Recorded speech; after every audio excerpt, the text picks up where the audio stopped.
Welcome to CFRI's Cystic Fibrosis Community Voices, a video podcast series created by and for the cystic fibrosis community.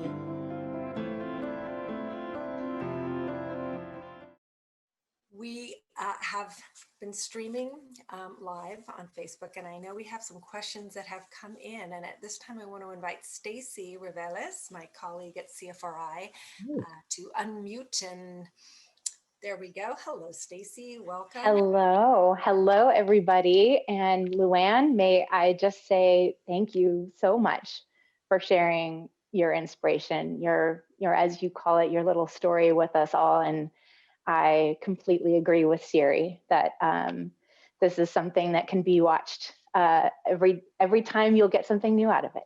It can be watched many times. Thank you so much. Stacie, do you want to launch the question? Absolutely. First question for you, Luanne, is what surprised you most during your transplant recovery, and what advice would you offer someone facing transplant surgery? Great question. I had no anticipations because I thought that since it's jargon to say that we're all unique, but I knew that however it was going to go for me, no matter what I thought I knew or what I understood, it was probably not going to be the case. And so I didn't go in with any expectations, and I was granted those visions of the man on the moon. And so I really felt like this is a solo voyage, and it's going to be, if NASA is the surgery team and I am Buzz Aldrin, we're going to be connected doing this thing. But I had been suggested to me to watch some movies about transplant. I did not do that. I tried to keep a very mentally healthy, upbeat, one day, if this is meant to be, I'm going to go through this thing. And so I really stayed away from negative vibes or the data of percentages of who survives and who might not, doesn't survive, and how long you might live if you make it through it. I didn't absorb any of that data because when I was first diagnosed, of course, the data then said I would be 19. So I didn't buy that was the way for me to go. I just wanted to surround myself with beauty and love, and I read, and I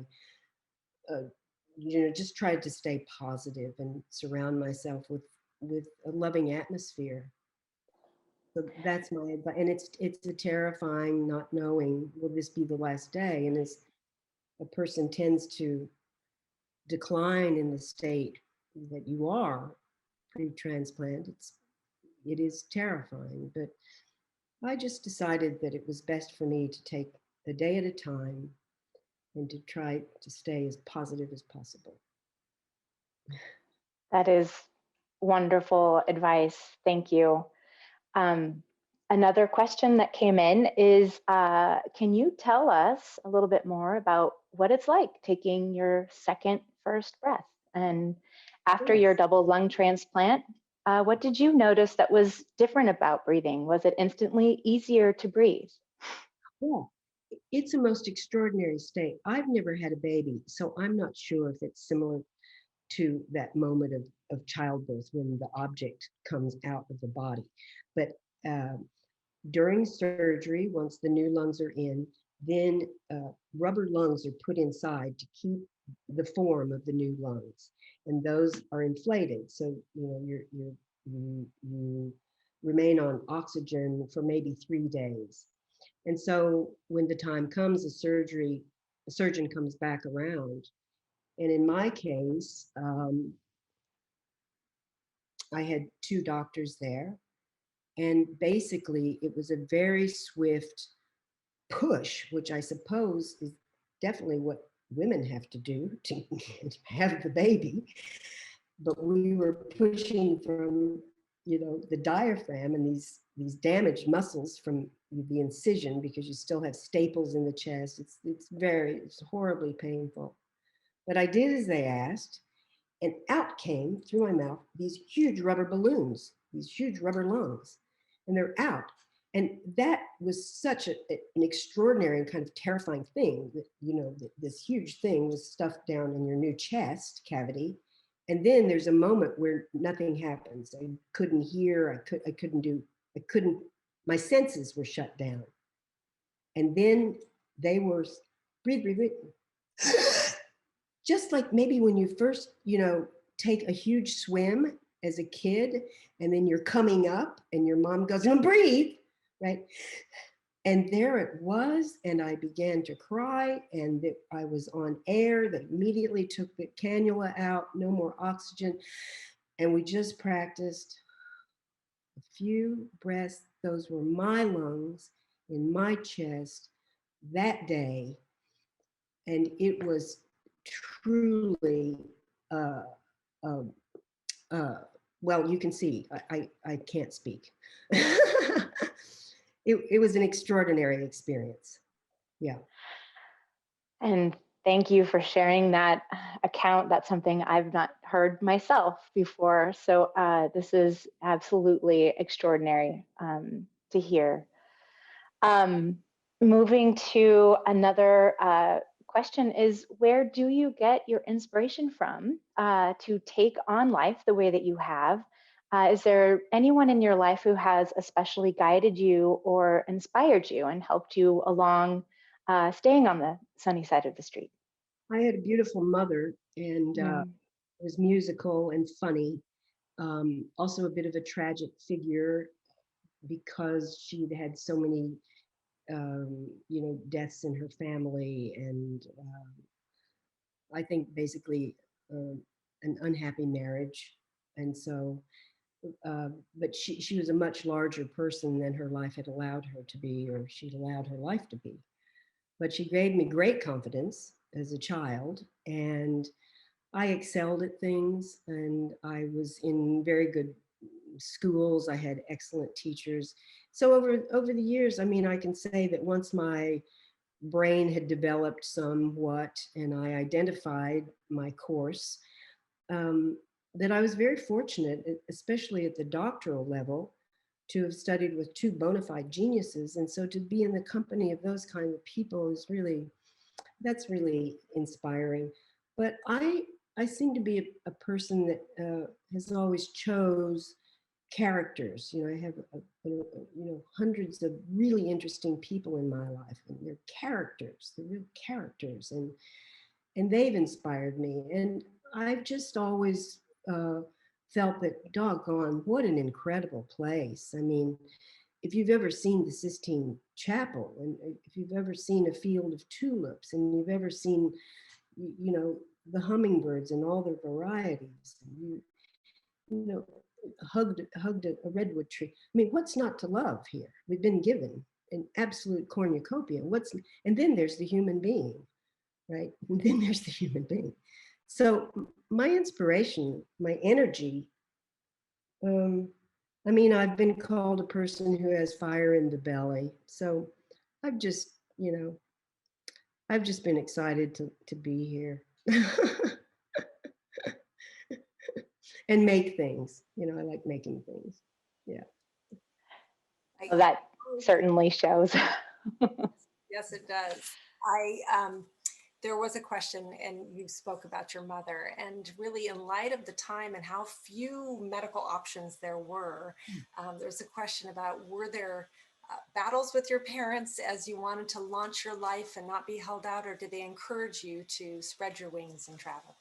Yeah, in fact, my father, who's 80, will be 90, told me the other day, he said, oh, your mother was terrified for you to go to Rome.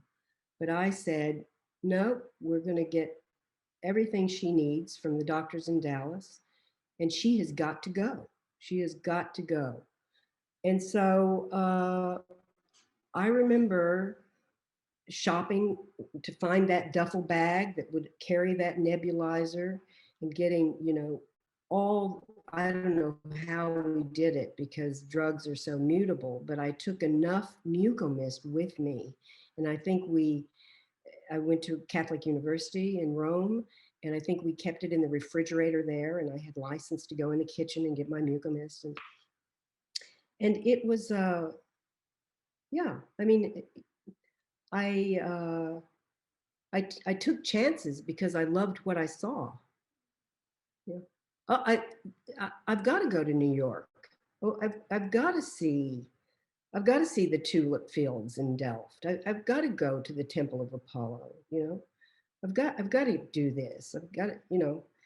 So it was always just part of my probably innate character, with or without CF. I don't know. With CF, it seemed like everything was more urgent. You know, like if you don't get on this, you're not going to know. So, yeah. And everyone loves a love story. I have to say, that photo of you in your wedding dress getting into the taxi, I think, Mhm. is so stunning. And I really appreciated the little do not smoke sign on the window. That was amazing. But there was a question about your wonderful husband and when you met and how you shared that you had CF, especially at that time when the prognosis was certainly far scarier than possibly now. Yeah, yeah. So Daniel and I met in 2000 at the University of Virginia, and I was on faculty there and finishing my doctoral coursework. And the man I was studying with, David Summers, who's a Renaissance scholar, was one of the first cohorts at the Getty Research Institute. So he had left, and his premier office was left vacant. And so I had gone on faculty, and Daniel had just come from Scotland as the visiting filmmaker. We were both given the same office, and we saw each other sort of and kind of like big dogs checking each other out, or little dog, big dog, kind of. And then there was a Daniel Reeves festival throughout Charlottesville, and I went to one of the sold out screenings at the art house, and I was just absolutely blown away. And I figured, oh, this guy that made this masterpiece is my office mate. I've got to have a cup of coffee with him. And so he was very much the star. You know, nobody would give me his number or his email. And finally it dawned on me, well, I'll just call my own office and leave him a message because we shared the phone. So we not only went for a coffee, we went for a 7-hour dinner.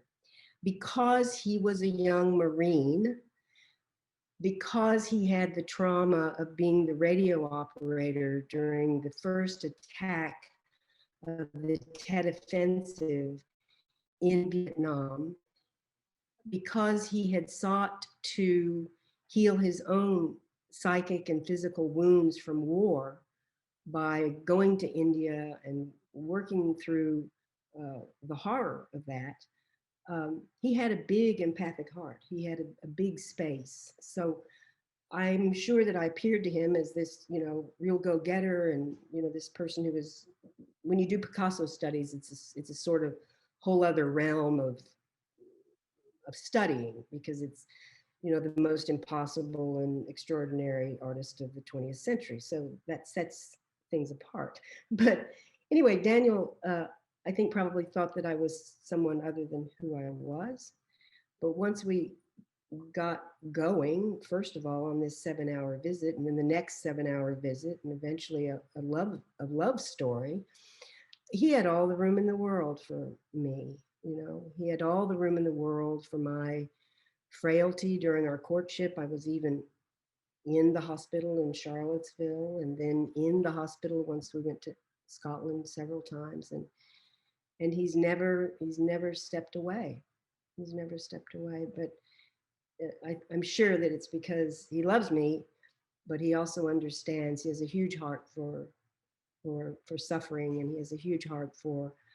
He has a lot of room for the language uh, of despair at points. You can, you know, people with CF can have a great deal of despair because you can't breathe.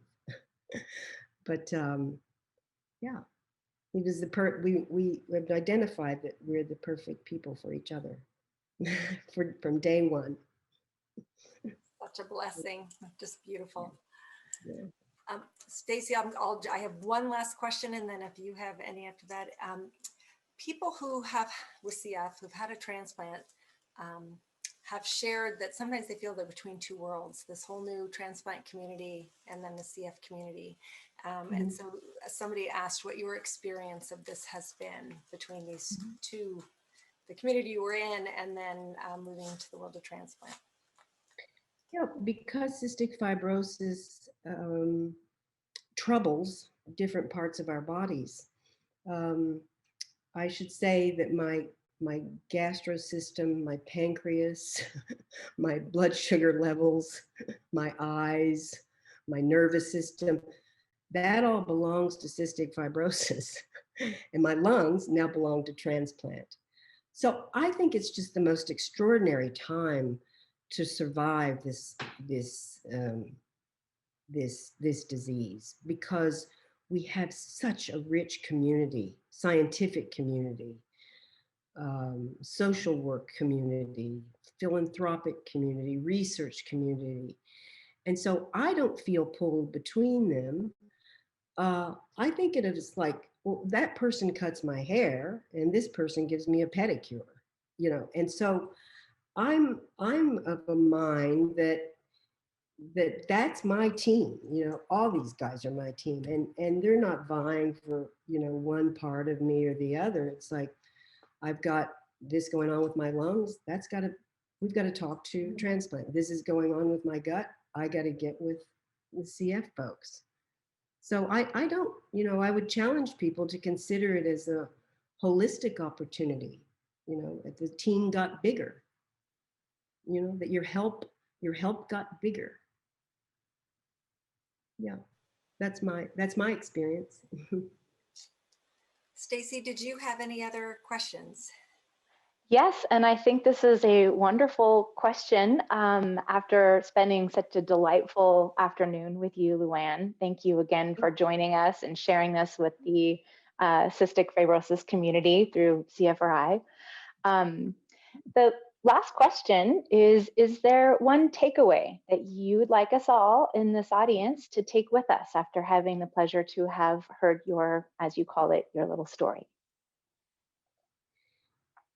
You know, when I was working on this talk, it was very hard for me to write.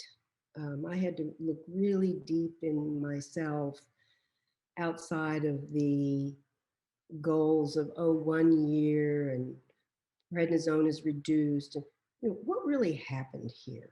You know, what's the larger sense of myself in the world now? And it has really, you know, I'm a problem solver. I like projects. I like to problem solve. I like to build things. I built museums. I made books. You know, I like to see the result of things.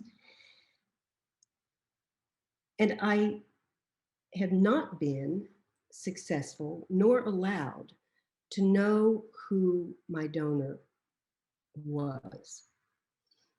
And I understand those protocols. So it begged the larger question of me to ask myself, does it matter? You know, does it matter? It would suggest I wrote letters. They were all translated into Spanish. I sent Easter cards and Christmas cards. Then the bead of connection disappeared and the family disappeared. So it was theorized maybe they were migrant workers. But as I said at the end of my talk, I felt that due to the anonymity of these lungs that I hold, that I take care of, that have been granted to me through the mystery of chance, through the mystery of something larger than chance, can we not take these lessons that we learn through transplant of another person leaving and I get to stay, that underscores how we really are all together. We are all united. That someone that I don't know, that could be from a village somewhere very far away, who needed the opportunity of employment, who came to harvest lettuce and maybe had an accident. And here I am, this woman who comes from Texas that went to here and there, and we have the identical chest size, blood type, everything about it. We are called a match. And so my takeaway is almost political. my takeaway is almost to say, can't we use these realities as a way to say, we are all here together and we all want love and need shelter and need food and need warmth. And we need to care for one another and we need to respect one another and we need to use kind speech and we need to slow it down and take a breath. And so I just think that my challenge for New Lungs has been the most glorious opportunity to reconsider why I'm here. I think that's what I would say. Absolutely beautiful. Well, I cannot thank you enough for sharing your story with us. I'm inspired by you. We can all learn so much from you. And paraphrasing that wonderful man on the plane who was so involved in AIDS research, you're clearly a survivor. You're absolutely a wise teacher and you are affecting eternity. So I thank you so much for sharing. Thank you. Thank you both. Thank you. Thank you. All right. And thanks to everybody who watched today. We look forward to sharing this with the world. Goodbye, everybody.